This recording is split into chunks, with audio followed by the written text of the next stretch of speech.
Hey, hey, what's up, everybody? How are y'all doing out there in the big wide world? My name is Soul Expression. Welcome back to the Inner Storyteller. Welcome back to the channels. Please like the video, subscribe to them. Subscribe to the channels, that is, because if you like the video and you're subscribed to the channels, you get a free Skittle. Remember the Skittles? Remember Skittles? Skittles were my like all-time favorite candy for a little while there in like high school. Skittles and brown sugar cinnamon Pop Tarts were my top two crazy high levels of sugar addictions back then. If you are here, good people, then you are in for some real conversations about natural law, religion, money, anarchy, culture, the good, the bad, and the ugly, and the great, and real conversations regarding how mankind is manipulated from the shadows by people and bodies, entities that do not have our best interests at heart because they are often completely evil. But we are not bashing faith systems or jumping on a side of a political party or ideology of some kind. No, we are simply examining the psychological affects and effects of the stories that we have the most faith in, the ones we have the most stake in, and that how those stories help shape society. Now, that examination sits right alongside an honest look at today's or the current human condition. And the current human condition is slavery. Government is slavery. And the question we have to keep coming back to is what can actually be improved with a proper understanding of the inner storyteller and how it works. The inner storyteller, the reason why the channel and the book are titled as such is because the most closest concept to the root concept of our problem here on earth, why we are so enslaved, comes down to the stories that we tell ourselves about ourselves and society, about how the world works, about how certain social structures operate, about how, well, just in general, the stories we tell ourselves that shape our worldview. Because those stories program our behavioral responses, meaning they nuance the conversation around free will. And free will is the main subject of the movie, The Matrix, the movie series, pardon me, The Matrix, the franchise. The Matrix is all about free will, okay? It's all about the aspect of life we call choice. And I was rewatching the Animatrix today. I was rewatching the Animatrix. The Animatrix is, I think, the least popular of all five movies. And really, I should say all, let's say, six creations, because there's the first three movies, Enter the Matrix, or no, excuse me, The Matrix, and then The Matrix Revolutions and The Matrix Resurrection. Excuse me, The Matrix. Uh, we usually just call them Matrix 2 and Matrix 3, right? Oh, right. 2 is Reloaded, 3 is Revolutions, and 4, The Matrix 4 that just came out a couple years back, is called Resurrection. Beyond that, there are two video games. One is called Enter the Matrix, and the other is called The Matrix Path of Neo. And in both Path of Neo and Enter the Matrix video games, there were canon um, pieces of the story told across the first three movies that you don't get unless you play the video game and you beat those levels.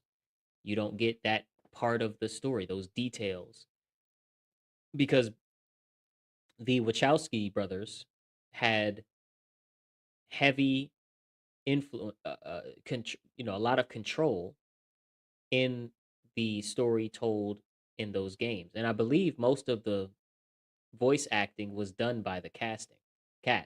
Pardon me.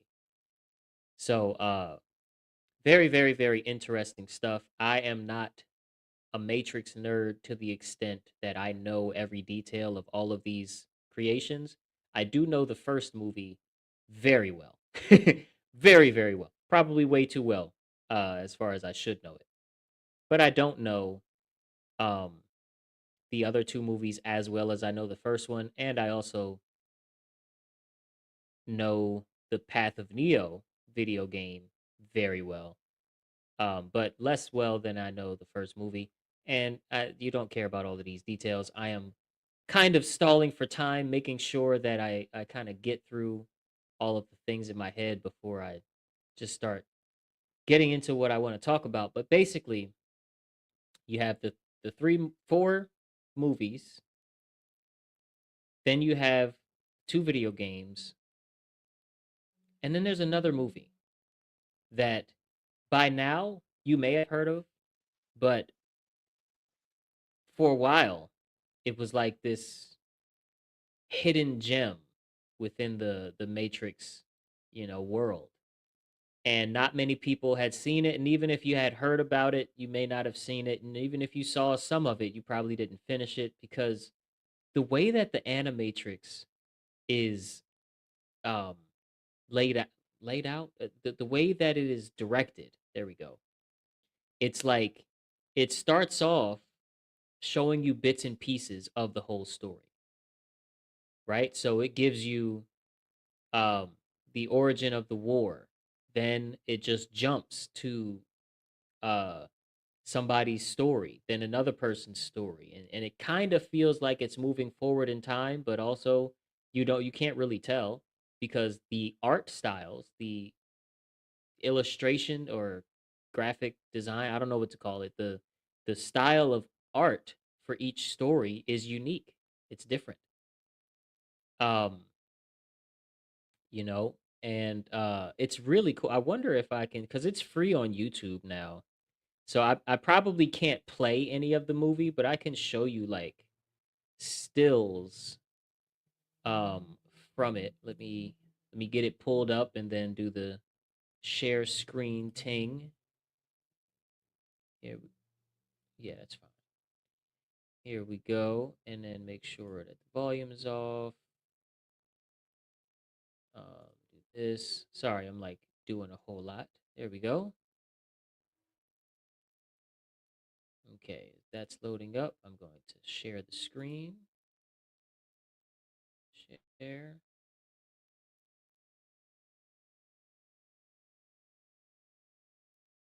Here we go. Okay. So the Animatrix. And let's kind of, no, not that.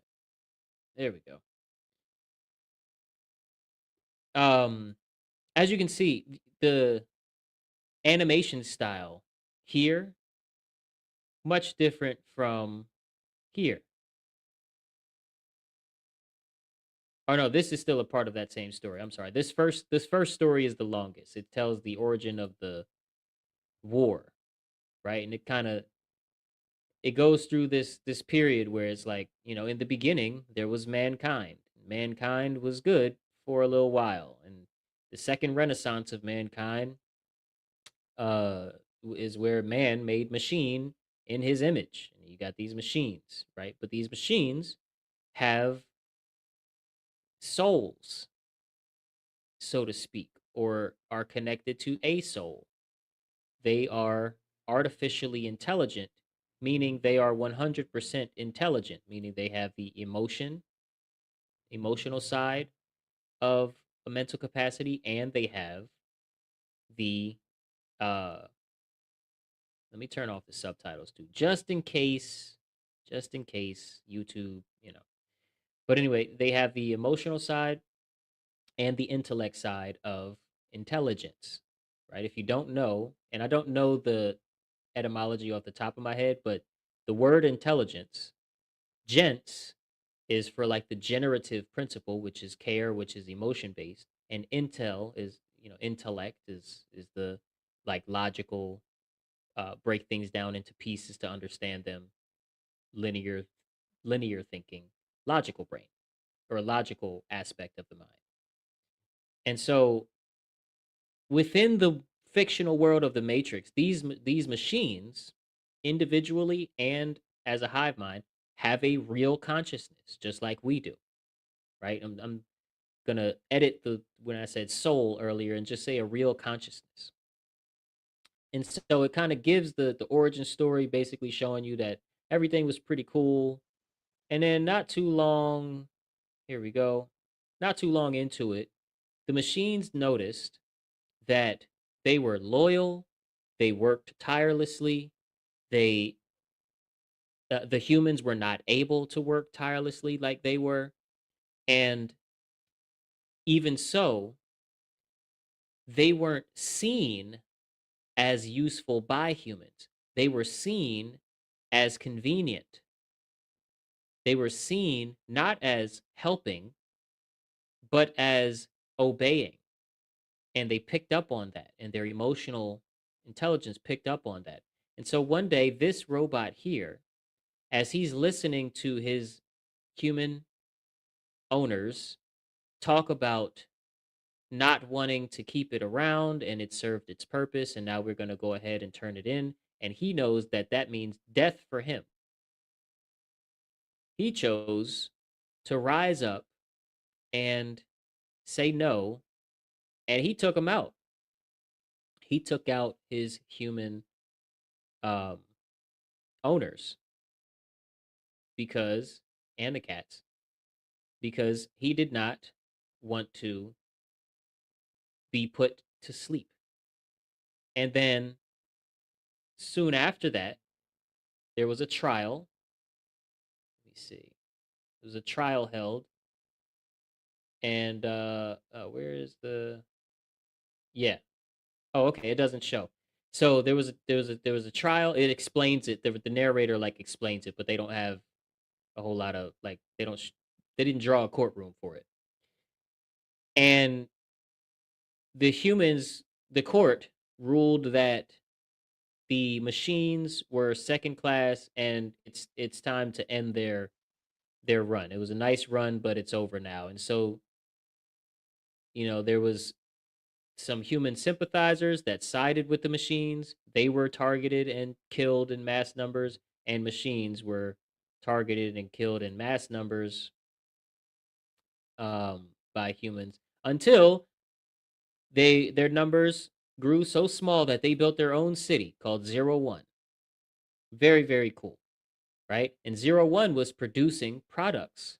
This is a little commercial within the Animatrix for one of the products produced by Zero One, the city that the machines built. And the machines' economy was growing faster, way faster, exponentially faster than any country's economy was growing. And so, not soon or not so long after that realization, let me come back here and see my comments, just make sure. Okay, cool.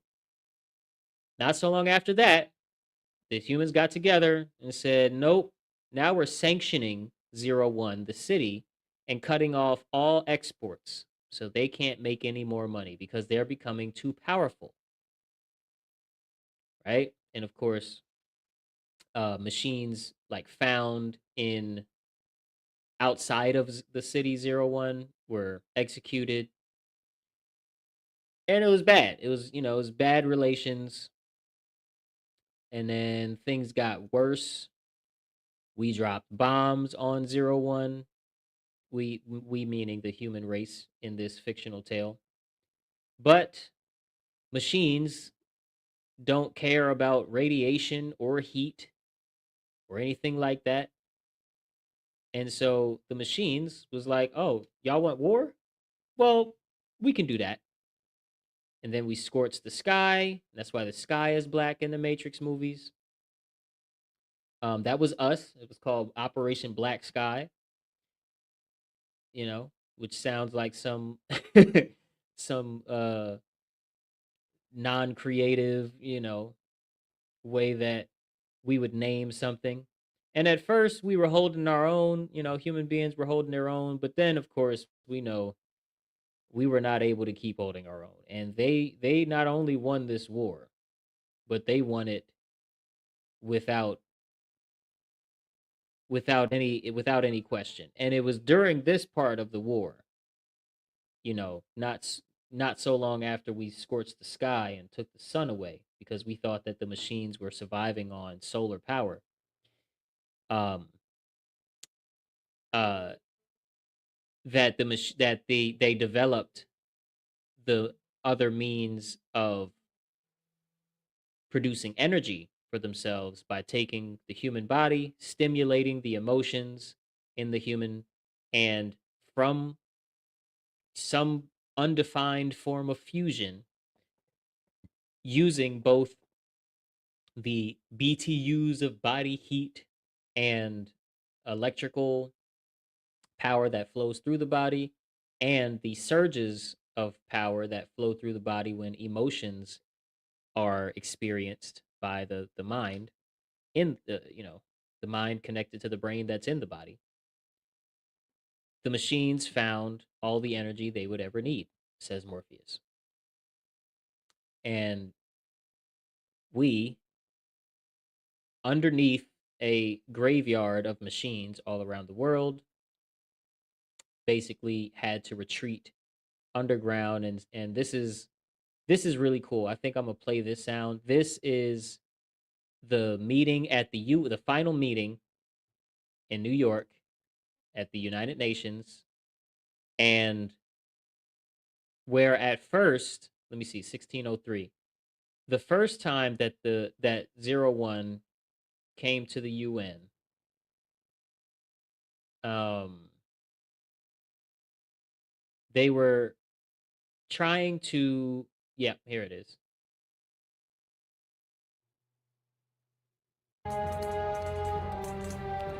The machines were trying to negotiate peace. Peace for all.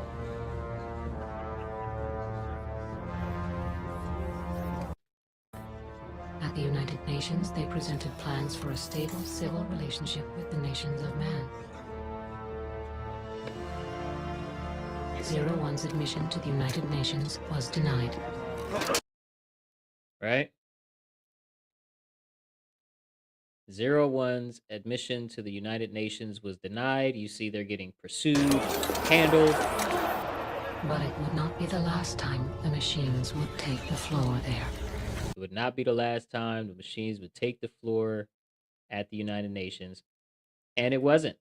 They came back with a contract for us.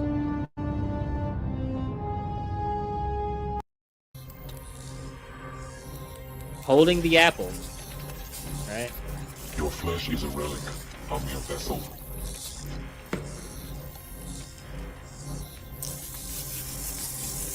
Signing the contract. And then you can hear Man signing the contract as well as he takes the center stage. Hand over your flesh. And you'll see, you notice at first back here, all the machines, had like humanoid figures. Not all of them, but a lot of the machines had humanoid figures, right? We made the AI bodies in our image. By this time, this stage of the war, they lost care in making themselves look human. So he's got like 16 arms, 16 legs. He's got all these quote unquote eyes and things. Just looks completely crazy, and what would look very scary to normal human psychology. Flesh, and a new world awaits you. We demand it. We demand it, and then sets off a nuke.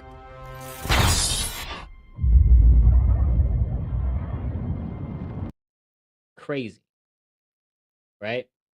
And so the origin of the war in the Matrix is given a nice little bit of detail. And from there, like I said, it just it has all of these different little mini stories, Starting to warm up. Listen to me. I have something I want to talk to you about.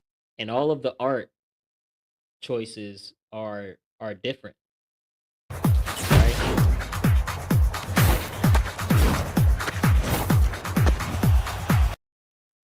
Um, really, really cool. Where's the next one with the kids? Yeah,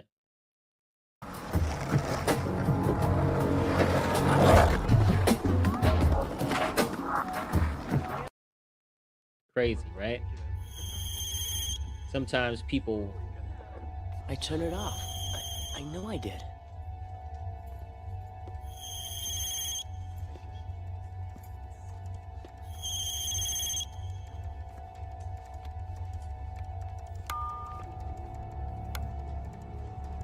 They know you know. They're coming for you. right? That's Neo talking to him on the phone. Get out. Um, cool little mini stories.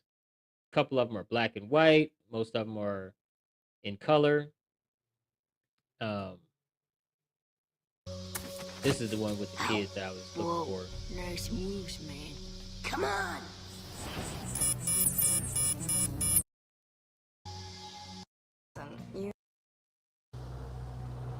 There's one scene in this little mini story where they find like this cool area where they could float. Yeah, here it is. Bonsai! Yes.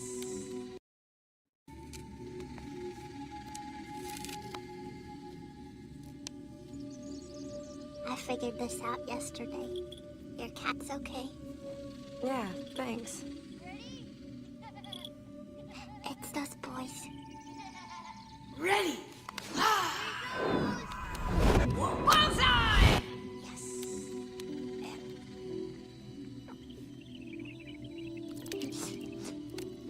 May I have your attention, please?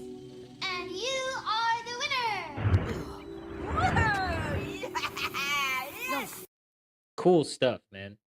And like everything's not all rainbows throughout the whole movie. There's definitely a story here for the ages. But the Animatrix, what it does back here when it's talking about the origins of the war is really break down some of the core problems with the way that we think and the way that we act in the human family.